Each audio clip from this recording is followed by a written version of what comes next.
Kemudian filsafat Islam. Definisi filsafat Islam berasal dari bahasa Yunani, yakni filosofia yang berasal dari dua kata, yaitu philein dan sophia.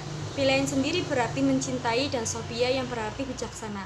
Filosofia berarti cinta akan kebijaksanaan atau dalam bahasa Arab disebut muhib wal hikmah. Nah, filsafat merupakan upaya untuk merenung atau berpikir secara mendalam. Filsafat merupakan seni yang mengantarkan manusia pada pengetahuan dan kebijaksanaan. Jadi, dapat disimpulkan bahwa filsafat adalah hasil akal seseorang yang mencari dan memikirkan kebenaran dengan rinci dan detail. Dengan kata lain, filsafat adalah hasil pemikiran filosof tentang ketuhanan, kenabian, kemanusiaan, dan alam yang disinari ajaran Islam dalam suatu pemikiran yang logis dan sistematis. Nah, salah satu ayat yang menganjurkan kita untuk berfilsafat menurut Ibnu Rushd adalah dalam Al-Quran surat Al-A'raf ayat 185. Bismillahirrahmanirrahim. Awalam yanzuru fi malakutis samawati wal ardi wa ma khalaqallahu min syai'in wa an asa ayyakuna qad iqtaraba ajaluhum fa bi ayyi haditsin ba'dahu yu'minun.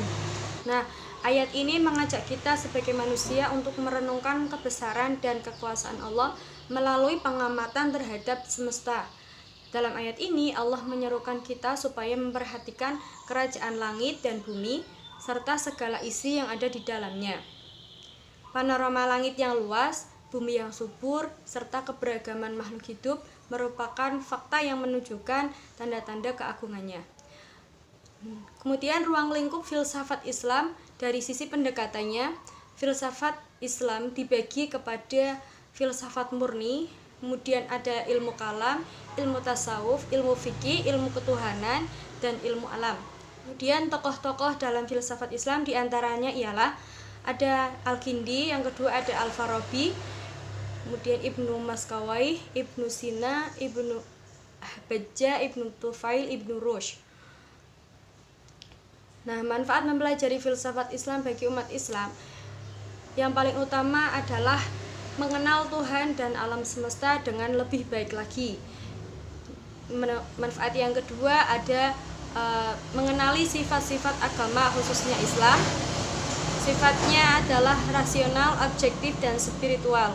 Selain itu juga terdapat sifat-sifat manusia lainnya yang harus dipelajari dalam filsafat, yaitu sifat-sifat dari manusia yang bijaksana.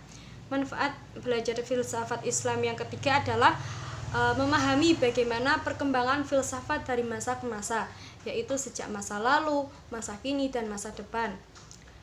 Memahami perkembangan ilmu ini juga sangat penting dilakukan oleh seseorang yang sudah memahami ilmunya. Manfaat yang keempat, bisa untuk menggiring untuk berpikir rasional. Manfaat belajar filsafat Islam pasti akan didapatkan karena dalam filsafat itu sendiri mengharuskan seseorang berpikir rasional dan logis. Manfaat lainnya adalah dapat mengenal ajaran Islam yang benar karena sudah bisa membedakan ilmu yang benar dan salah. Jika kita mempelajari ilmunya dengan benar, tidak hanya dapat melihat kebenaran ilmu, namun juga bisa meningkatkan iman dan keyakinan. Nah, manfaat untuk saya sendiri dengan mempelajari filsafat Islam, saya dapat memperkuat iman, meningkatkan kesadaran spiritual, dan mengembangkan kemampuan berpikir kritis dan analitis.